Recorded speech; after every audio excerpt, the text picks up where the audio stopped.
Okay, it's out, it's official. The all defensive teams have been named. There you go, first team: Mobley, Daniels, Dort, Green, Thompson.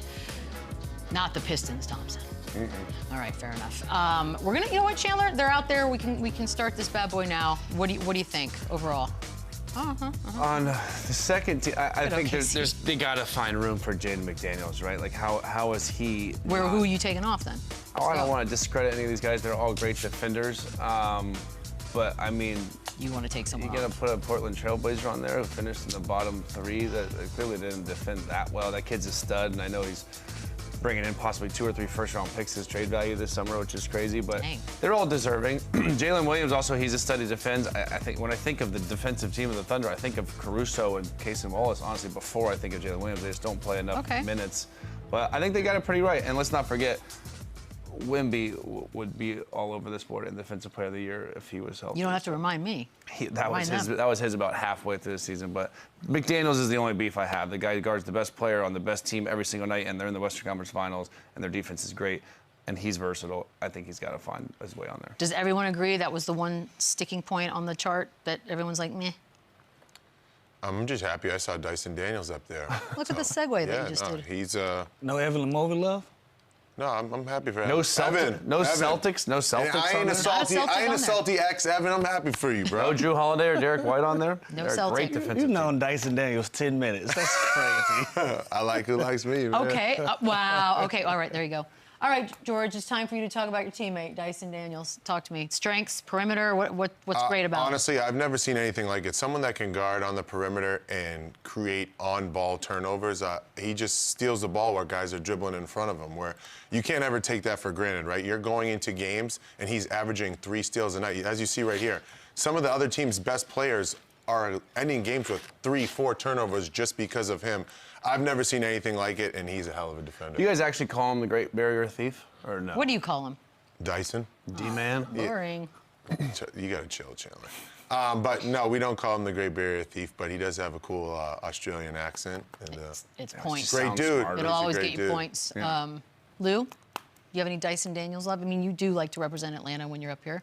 I know. You know what I will say about Dyson Daniels? Yeah. We had some fun in Vegas one particular night, and I was very impressed with the young man. Really? He performed. So he's a stud off the court.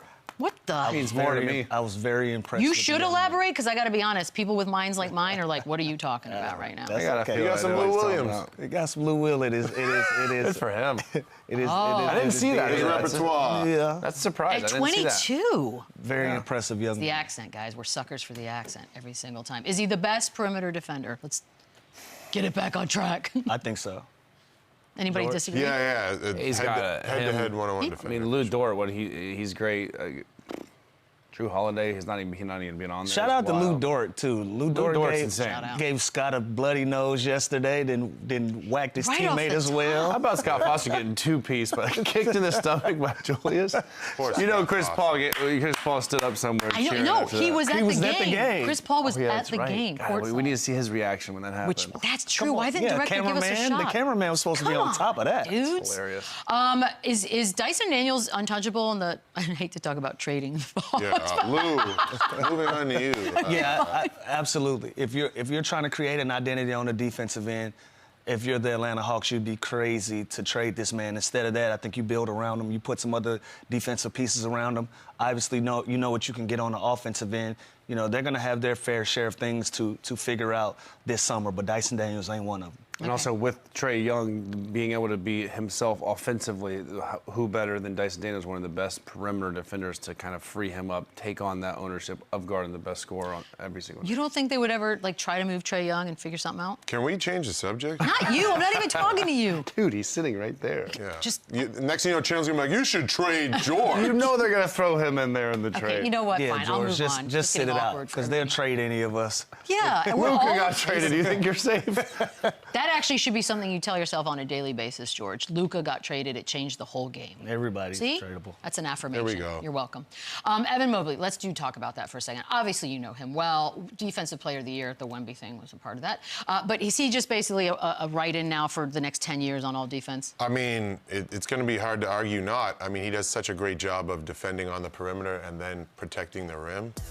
He was phenomenal this year. I mean, I think he took a huge step, not only offensively, but also defensively. He kind of cemented his will down there. Like, he protects the rim, he can guard on the perimeter, he gets steals. He kind of does it all down there. So I would say he's going to be up there along with Dyson Daniels for Defensive Player of the Year. Yeah, he's so mobile, right? He can switch 1 through 5. He's great weak side. He's great at the rim. Like, there's not really a hole defensively. He's got great instincts. So he does it all for this team. He's so young. He's so long. And he took that step for them in the regular season. Even I think Darius came on the show and he said he's been the X factor. He's the reason why they kind of had that historic run early in the beginning of the regular season. And it's because of the growth of Evan Mobley.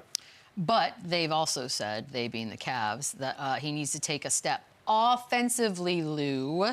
If he gets that step, figures it out and takes it, is he the best player on that team? Say what now? Yeah, I know. You hate these questions. If he does 3 things. If he offensively gets better. Listen, I think as long as Evan Mobley is in the Cleveland Cavaliers uniform and Donovan Mitchell is, Donovan Mitchell is going to be considered the best player. No matter what he does, no matter what Garland does, I think those guys are all going to be trios and duos, whatever you want to call them, for a number of years to come. But I think Donovan Mitchell is going to be by far the best player considerably on that team. Yeah, and I don't know if Evan Mobley's ever one of those guys that you have to run plays for him, and you have to give him the ball. He's going to naturally go and get you 20 Who's the 10. last big man that's been like a dynamic scorer? Yeah, but he can get a defensive rebound. Okay. He could Joel Embiid. And that was... He can get a defensive. He can Jokic. Anthony Davis. Lost my mind for a second. Go ahead. Yeah, like all of them. No, but he can get a defensive rebound. He can push it. He can start the break. He can initiate the offense. So I do think there's still potential offensively, but like he's not really one of those guys you're going to give the ball to unless it's a mismatch. His presence defensively is why he's key, but then he just does everything. He's a lob threat. He's a great offensive rebounder. So he does everything without necessarily getting play calls, which is huge. I mean, listen, we saw what Donovan Mitchell did in the playoffs. 50, 40, 30 in games. You know, obviously Evan Mobley has taken steps, and I think what they were trying to say is, like, there's more growth to be had. And yes, he's young. 23. Yeah. He took a huge leap this year, and who's to say he's even scratched the surface of what he's going to be? So I think that's what they were trying to say. But at the end of the day, I'm going to agree with Lou. I mean, Donovan Mitchell. As long as he's there. Yeah. As long as he's that. there. George, and you tried to not even mention his name a second ago. You got to get over that. Hey, you got to get over that hurt, George. I know. Get over that hurt. A couple months. Don't you at least get a season to get over? Like, next year he can be over. No, I gotta That's be a good over it. window. I'm still salty with a couple teams. It's all There good. it is. I just don't even talk about it. Grudges for life, ladies and gentlemen. On the all-defensive team, 3 guys under 23 years old. Good Lord. Thompson, Daniels, and Mobley. Who's got the most upside? Chandler? I mean, That's a tough one. I love the Thompson twins. And you know what's crazy is usually it takes some maturity and some age to buy into defense, right? The fact that we have so many young studs that are willing to make And Dyson their Daniels name. didn't even play. Like, he wasn't playing. That's right. Like, the fact that this is their calling on the defensive end and they're so young. Thompson really showed me something in the playoff. I feel like it went from like Jalen Green and Sengun to now like almost Thompson and Sengun, right? Like he's now like the untouchable one, and Jalen Green's the one that they'd, you know, get off of. But I love his game. He's so athletic. If they can develop a more consistent outside shot, they have everything else. They have good feel. They have good touch. They obviously are freak athletes. They defend. I'm talking about both of them too, because one of the Pistons also could have been Agreed. as well. Yeah, I'm going to go with Dyson Daniels. You know, I'm a homer on this one. You know, like Now, I are you just going to said, change that next year if you get traded? No, I would never do that. Just checking. You know, like I said to Chandler, I mean, he wasn't playing in New Orleans, and to come in and have that much of a defensive impact to where you're kind of in the conversation for Defensive Player of the Year, I just think, you know, the sky's the limit for Didn't he win Most Improved Player too? Yeah, so he's going to go for 2 awards. Got a bright future. Get greedy. I like all 3 of these guys. Oh, Lou listen, Switzerland every single time. Get off the fence, Lou. Running for office. all three of these guys are going to be stars to come in their own rights. Like Dyson Daniels, what he does on the defensive end is tremendous. If he's gonna, I'm about to go through the. Lou, I swear to God. I'm about to go through it. Vito, let me go through it.